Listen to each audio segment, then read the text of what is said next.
Bienvenue sur cette formation PowerShell Maîtriser les bases fondamentales. Au cours de cette formation, vous allez acquérir des bases solides sur PowerShell. On commencera à partir de zéro et on commencera la formation par une introduction à PowerShell. Je vous présenterai PowerShell et je vais rapidement vous raconter son histoire. On verra ensuite la notion d'objet car PowerShell est un langage de script orienté objet. Et ensuite, on préparera l'environnement ensemble et on terminera ce module par une découverte de la console PowerShell. Après avoir fini le premier module, on s'attaquera à l'interpréteur de commandes. On verra donc la syntaxe des commandes et comment utiliser l'aide PowerShell, car il est très important d'être autonome sur PowerShell. On verra ensuite ce qu'est le pipeline, le format d'affichage et les alias. On continuera avec les providers, les variables automatiques et les variables de préférence. Par la suite, on enchaînera sur la manipulation des résultats et on verra comment rediriger les résultats. On verra ce que sont les paramètres communs, la gestion des erreurs et les profils PowerShell. Et on terminera ce module par la sécurité de l'environnement PowerShell. On continuera ensuite la formation avec plusieurs TP. On verra donc comment manipuler les dossiers, les fichiers et le registre Windows. Et on verra ensuite comment gérer les services et les processus sous Windows. Et on terminera ce module de mise en pratique par quelques commandes utiles. Après avoir vu comment utiliser l'interpréteur de commandes, on commencera par apprendre à utiliser le langage PowerShell. On commencera en premier par les commentaires, les régions, et on verra ce qu'est la directive require. On verra ensuite les variables et les types de données.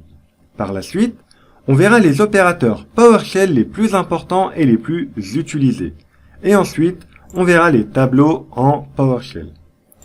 On commencera ensuite à rentrer dans des notions un peu plus intéressantes et vous verrez que vos scripts commenceront à devenir plus intelligents grâce aux structures conditionnelles et aux structures répétitives qu'on appelle souvent des boucles.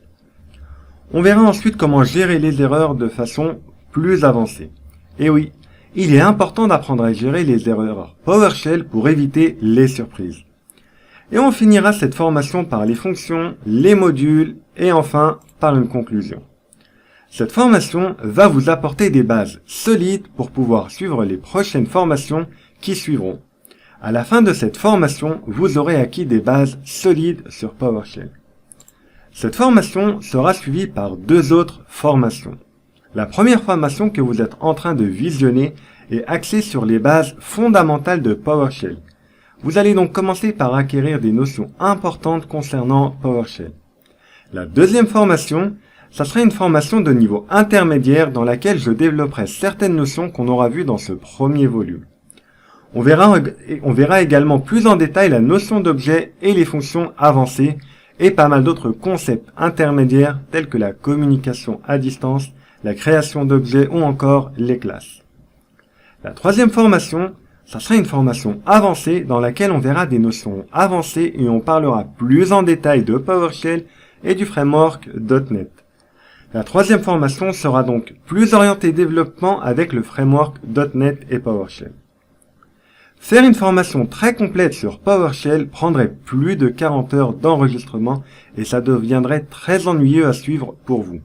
C'est pour cette raison que la formation est décomposée en plusieurs niveaux et entre chaque niveau, une formation du style atelier pratique viendra pour vous permettre de vraiment maîtriser PowerShell.